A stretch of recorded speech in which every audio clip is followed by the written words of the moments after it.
we've got a van for the program, and the students can take that out and drive around and shoot their film and even scout for locations. We even pay for the gas. But I think the best part of the program is you get to work with a lot of like-minded people, and you're out there suffering, in the cold and in the rain, holding the boom pole at midnight and that sort of stuff, and you really get a feel for making film, because you're not just going to make your film, you're going to work in different crew positions on other people's films. And what brings people together is when you go through hell together, and making a movie can be hell in a lot of ways. When you're a graduate of this program, the Confederation College Film Program, you're sort of in a very special club where we will allow our graduates, our students, to come back, use all of our people, use all of our gear, and if they want to make a feature film, they can do that. We've only had a few students attempt it, but it's there, and that's a very powerful position to be in, because now you're talking hundreds of thousands of dollars to do something like that. We're easily the biggest bang for the buck, and I like to think we're probably the best film school in the world in terms of what you get for what you pay for. The student to equipment ratio I don't think is better anywhere. I've been to other film schools where they've had 2 or 3 editing systems. We have 60. We have 60 editing workstations for our students to use, all top of the line, high end, good stuff. When you get into second year, you pretty much get your own editing system to work on in post.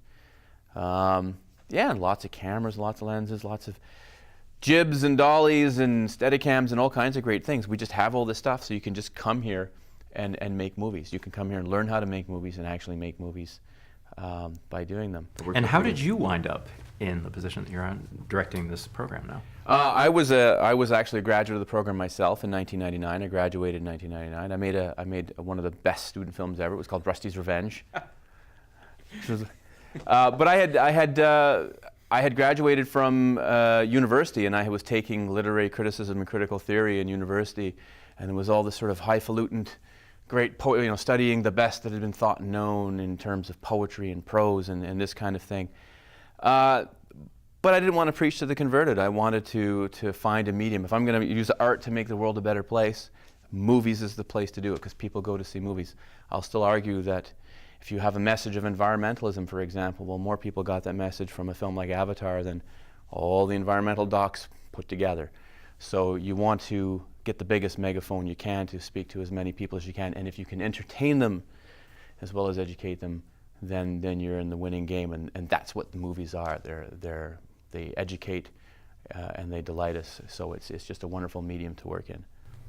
Speaking of Avatar, do you guys have any plans to move into 3D film?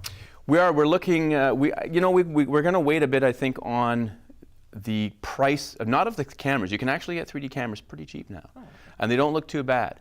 But most households don't have the ability to watch 3D, and I'm sure we're only a few years away from getting rid of the glasses. So I think we're going to wait on that until they get rid of the glass, because actually the few people we have spoken to in the industry when they shoot big 3D movies, it's actually a very simple process. The cameras they use aren't that much different, and everything else is pretty much the same. Really what we want to teach isn't so much the window dressing like that, it's more character, story, good lighting, good directing, cinematography, that kind of thing, good quality sound. We'll worry about the 3D and that end of things once everyone's gotten down the basics. Classical filmmaking is still the most important thing, above and beyond. You had mentioned CG explosions. We do teach that stuff, but you're absolutely right. You have to get down to the nitty-gritty and cover that before you get into the other things, for sure. Yeah. There's nothing that can do as good as a squib still. And they got in trouble, by the way, in Sirens of Bastogne for blowing stuff up. Oh yeah, it's against our rules, And they had some crazy guy that was setting off explosions and not telling everybody, so it was getting pretty dangerous. So the actual squibs were loud? Yeah, they were. It was actual dynamite, I think the guy was using. Yeah, it was the kind of dynamite. He had some from like mining kind of things. He was just blowing up trees and dirt and all that. So they shot fairly near here? Yeah, they went to a clear cut not too far from here. It's another great thing about Thunder Bay. You're close to water and mountains and fields and forests, and you're never 5 minutes away from anything you need in the city. So it's a great place to shoot. Especially snow. Lots of snow, yeah. We're in the middle of nowhere. All right, Eric. Well, thank you so much. No problem. For being on the show and letting Student Short Films come and shoot here, and for your hospitality. All right, and now we're going to segue directly into another amazing student film. It's not quite as good, in my opinion, as Sirens of Bastogne, but boy, it's really close. And I think that's just me liking war films. This one is called The Axe of the Father by Kate Kroll. So go ahead and check that out. And thanks for watching Student Short Films.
Jesus, the sacrifice began to rescue guilty souls from hell.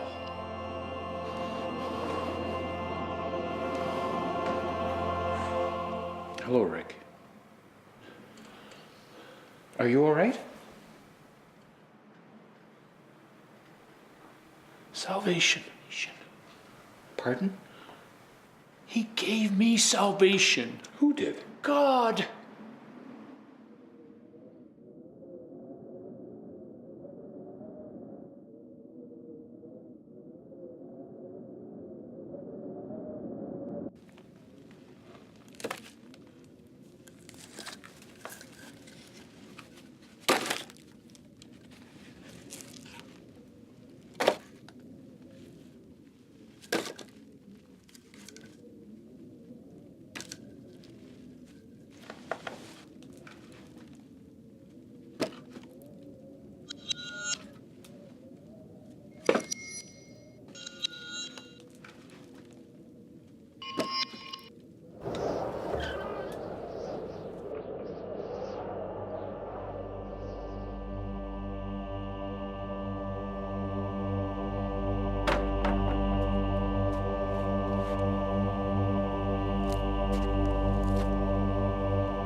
God spoke to you?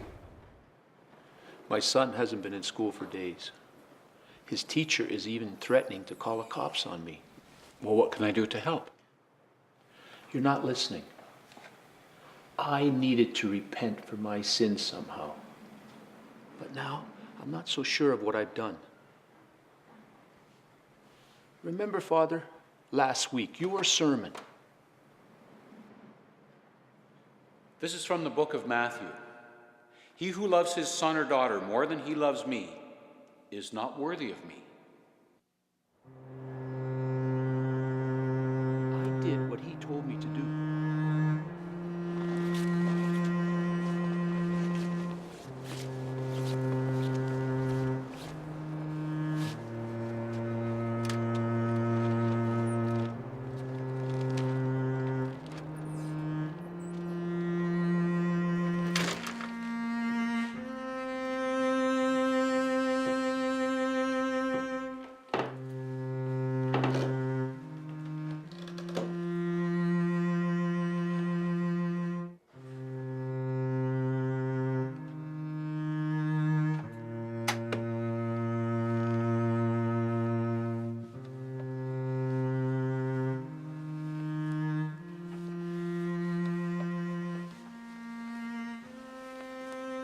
Time to get up.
I did what God told me to do.